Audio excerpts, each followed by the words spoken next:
The ICEVI, the Nippon Foundation Mathematics Package for Teachers video series, Abacus as a Mathematical Tool. Title of the video: Exemption and Adoption of the Assumed Quotient Rule in the Same Problem. Example 336 divided by 21. Let us take this example 336 divided by 21. Let us set the dividend 336 in the right extreme of the abacus, that is 3 in the hundreds column, 3 in the tens column and 6 in the units column, and set the divisor in the left extreme of the abacus. In the earlier example, 219 divided by 20, the highest digits of the divisor as well as the dividend were the same numbers. In the current problem, the highest digit of the dividend is larger than that of the divisor. However, the value we get when divided is 1, and therefore in such circumstances too, the exemption for assumed quotient is applicable. Let us see how the division can be done with the current example. As the highest digit of the divisor is less than the highest digit of the dividend, we have to skip a column in setting the quotient.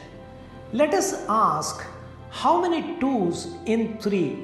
By saying 1, we cannot reduce it further, and therefore 1 should be treated as the assumed quotient. Now let us commence the process of multiplication of 1 with 21. The value 21 should be reduced from 33 of the dividend, that is 2 in the hundreds column and 1 in the tens column. After the first set of operation, we are left with number 126 in the dividend.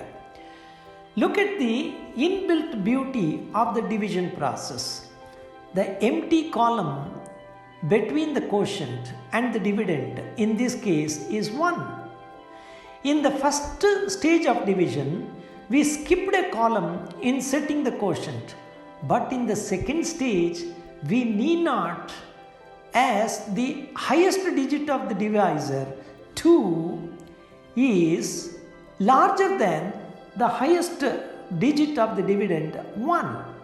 Now we have to take the first 2 digits of the dividend, that is 12. Let us ask how many 2's in 12? It is 6, and in this case we have to apply the assumed quotient rule. Reduce 1 from 6 and set 5 as a part of the quotient. Now 5 must be multiplied with 21, and the result value should be subtracted from 126. That is 5 multiplied by 2 equals 10. That should be subtracted. That is 1 from the hundreds column and 0 from the tens column. In the next stage, we have to subtract 5. That is, the value 5 in the upper abacus should be cleared in the units column, and we get 21 as the remainder. Please check the divisor, which is also 21, and the remainder is also 21. That means we have taken the assumed quotient which is less than the real quotient.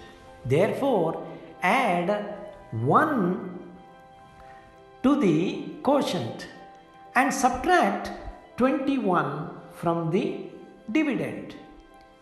We have 16 in the quotient and 0 in the remainder, as the last two digits in the extreme right of the abacus indicate the places for the remainder.